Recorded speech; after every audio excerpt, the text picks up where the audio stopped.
Hello and welcome back to a new video. In this video I'll show you how to reset your YouTube TV password. For that, to do is open your source browser, and let me tell you, there is no option to reset your YouTube password because it is associated with your Google account. It does not have its own password. So after opening your Google browser or any Google app, tap on your profile and tap on manage your Google account button, and then tap on Google password, and then you'll have to verify that it's you, and tap on confirm button, and then it will scan your face ID, or you can simply use your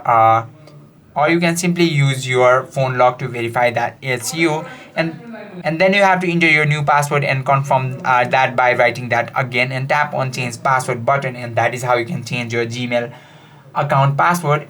And after that you can log into your YouTube TV. I hope this video helped you out. If you have any questions or queries, just let us know in the comment section. Thank you for watching.